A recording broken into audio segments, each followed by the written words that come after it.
Bismillah Rahman Rahim. Assalamu alaikum class. I'm your English teacher Zia. I welcome you to English grade 8 video lessons. My dear learners, as you know that we are on our unit number 4 and today we are going to cover another SLO from our reading and critical thinking competency. This will be our lecture number 5B and we are going to talk about the topic elements of a story. I hope that you have read the lesson and you know that the wise and the wicked, our chapter over here, is a story with a very good moral lesson. So now let's read our students' learning outcome to see what we are supposed to do and how we can achieve it by the end of our lesson.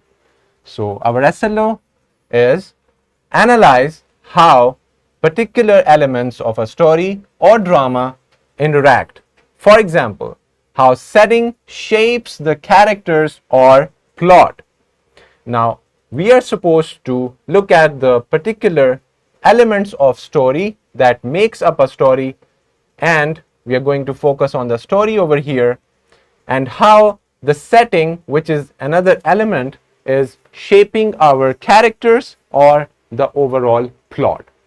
So let's get started, but first I'd like to see this vertical linkage of our SLO with the previous grade. So now let's talk about our brainstorming session. So for today's brainstorming session, I have a very good question for you. You have to storm your brains a little bit, think about this so that we can proceed with our lesson with your maximum input and your understanding. So our brainstorming question says, did you ever wonder why stories are so catchy? What makes them so unified?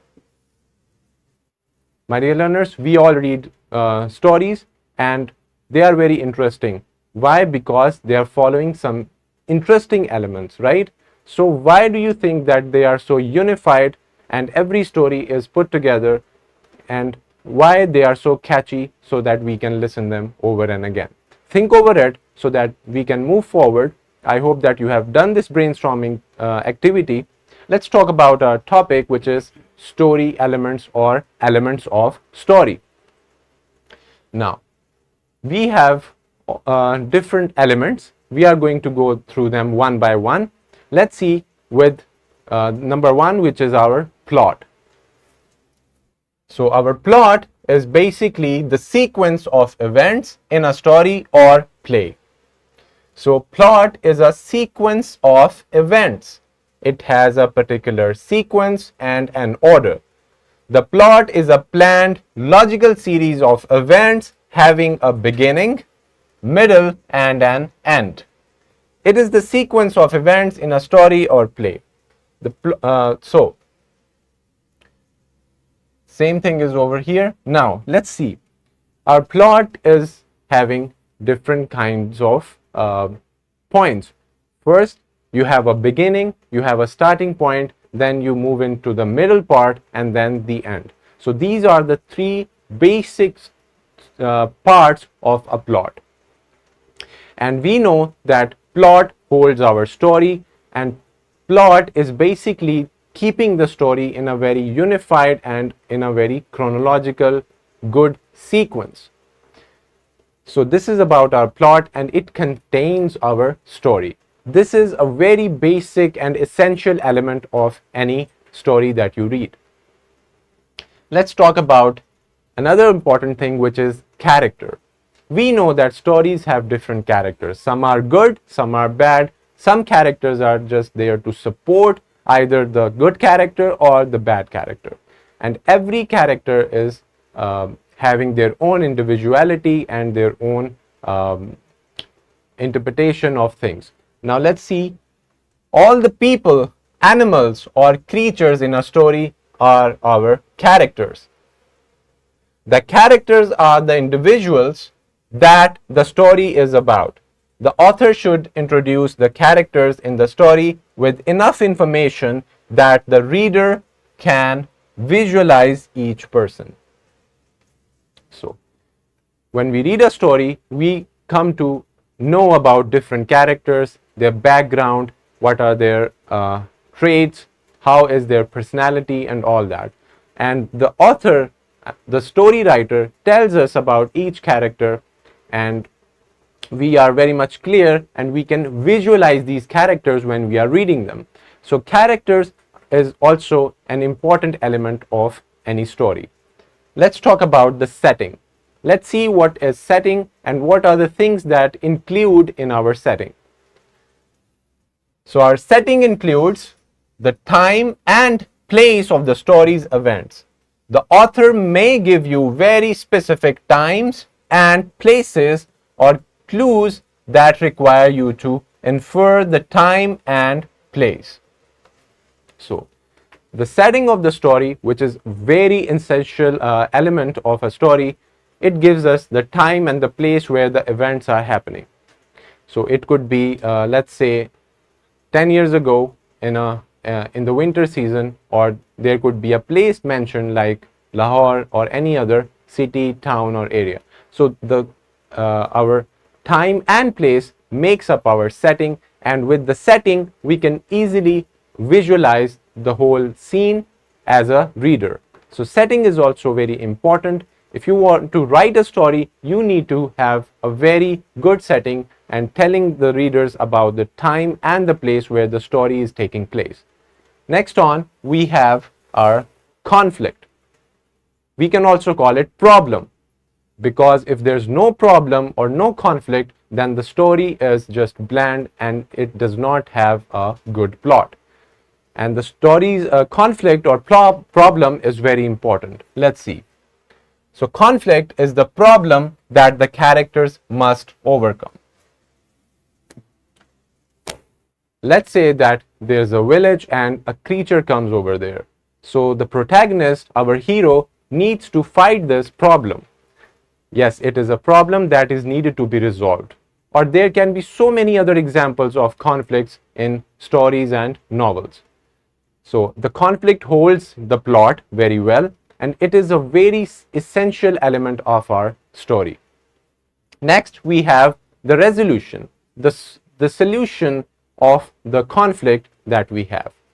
Yes, our conflict will need some solution to end the story in a very logical and satisfying way. So the conclusion of the story where the conflict is fully resolved and the story comes to a satisfying end.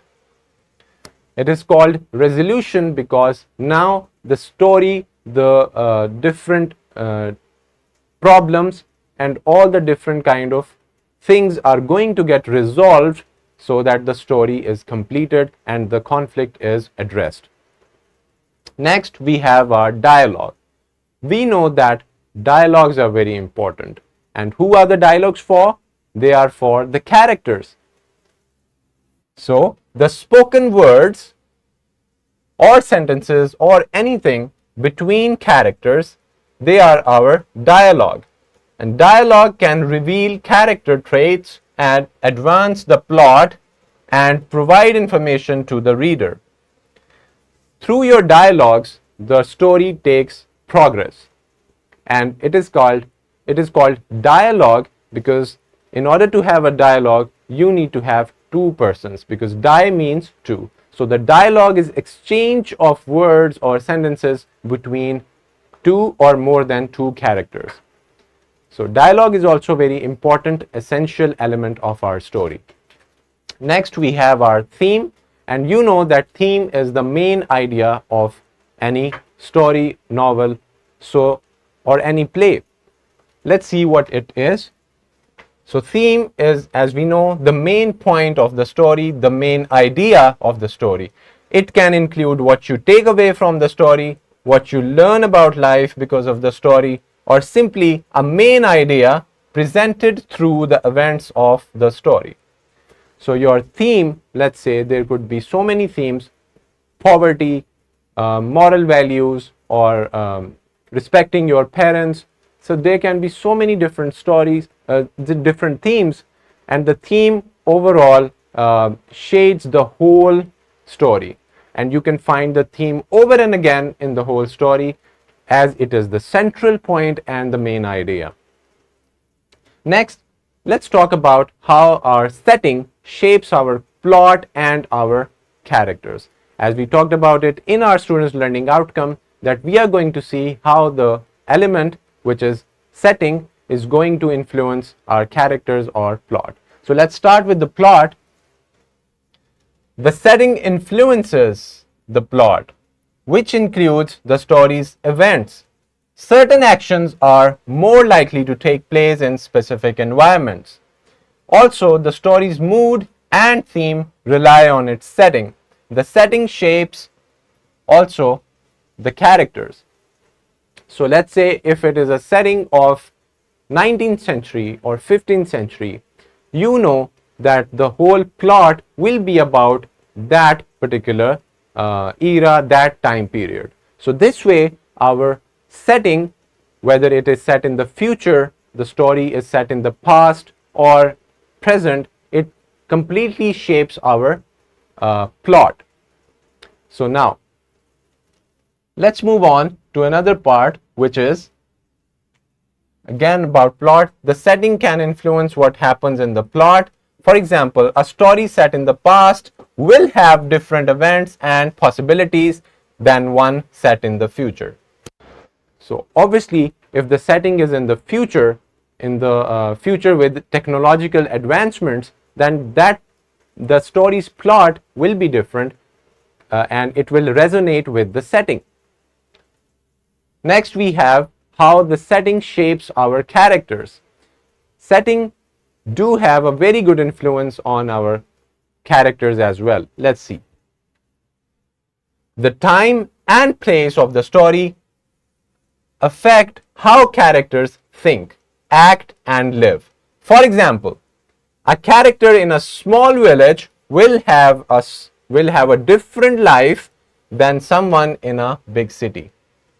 So if your story is set and the setting is in, let's say, a village, so the characters will definitely be influenced and they will be connected with the setting. And if it is set in a bigger city or any metropolitan, then you can know that the setting, due to the setting, you will see the characters who are resonating, who are familiarized with the setting of the whole plot. So this is also very important. Next, now we have this reading as our classroom activity. Let's read it and see that how you can find the elements of stories that we discussed. So you have to find out or look for different elements of the story from this text of your book. Without doubting his intentions, Arif agreed. They buried most of the money beneath a tree and returned home with only a handful. A few days later, Akram went to the jungle alone in the darkness of the night. He uncovered all the money they had buried together, took it and closed the pit as it was before. He returned back home with all the money and hid it. After a few days, pretending that nothing had happened, he went to meet Arif and said, "Friend, I have a large family and the money I had come with has been spent already. Let us go together to the place where we have buried our money to fetch some more." Arif agreed and they went together to the place where they had buried their money and dug up the pit. They found that the money was not there. Akram started beating his head and blamed Arif. "It is you, no doubt. Nobody else knew where we buried the money. You have stolen all the money for yourself. If you do not give me the half of it, I shall go and complain to the village elders for justice." Taken aback, Arif protested, "I have committed no such theft. Don't blame me as I am a virtuous man." They started quarreling and visited the village elders for justice. The elders asked them to pledge before God to find the truth. Akram suggested, "Before pledging to God, we can request the tree to stand witness. It was in front of a big tree where we had buried all the money and it might be able to reveal to us who the thief is." The judges agreed, "We shall go to the jungle together and request the tree to reveal the money." Akram immediately went home to his father. I have stolen a huge amount of money from Arif and we have taken the matter to the village elders. Your cooperation will save me and put the blame on Arif. Otherwise, I shall not only lose the money but face the risk of losing my life for stealing. His father said, "My son, tell me how I can help you so that you do not have to part from the money." Akram explained, "There is a huge hollow inside the big tree where we had buried the money. You have to get inside the hollow before morning, when all of us go to the jungle and request the spirit of the tree to reveal the truth. You have to shout from inside that Arif is the real thief. I can handle the rest." As agreed, his father went to the jungle and hid himself in the hollow of the tree early next morning. After some time, accompanied by the elders of the village, both Arif and Akram led themselves to the huge tree where they had buried their money. Akram asked in a loud voice, "O tree, please tell us who the thief is. We have a confrontation and the village elders have come to seek the truth." Immediately, Akram's father replied from inside the hollow of the tree, "Listen, all those who want to seek the truth.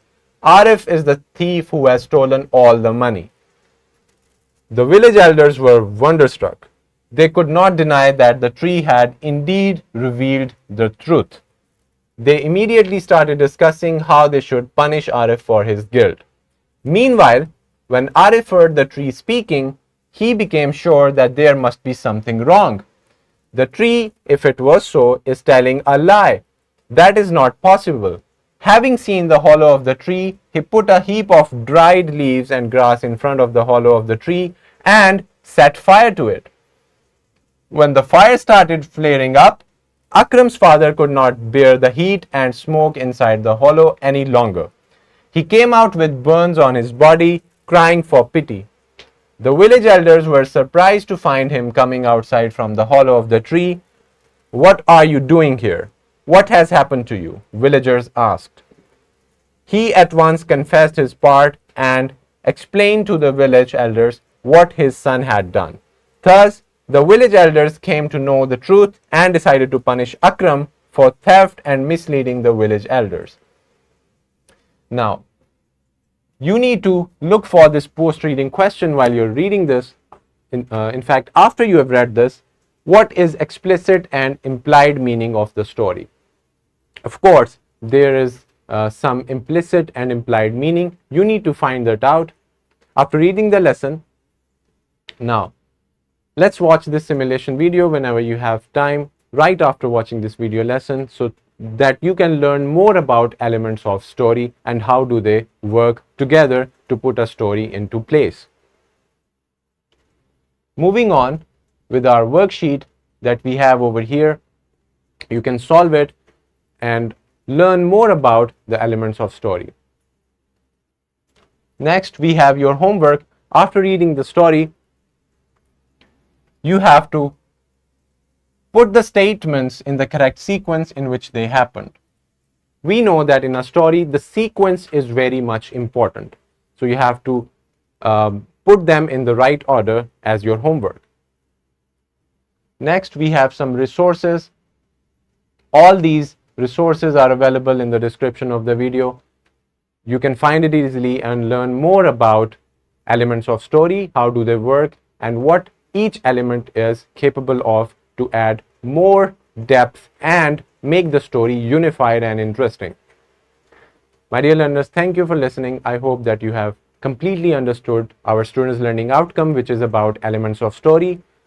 We saw different elements, and also we saw that how the setting shapes our plot and our characters. We read the lesson from the book. Now you have to find the elements of the story from it, so that you can easily identify these elements whenever you are asked to read something or to find out the elements from the story or play or any drama. Till the next video lesson, Allah Hafiz.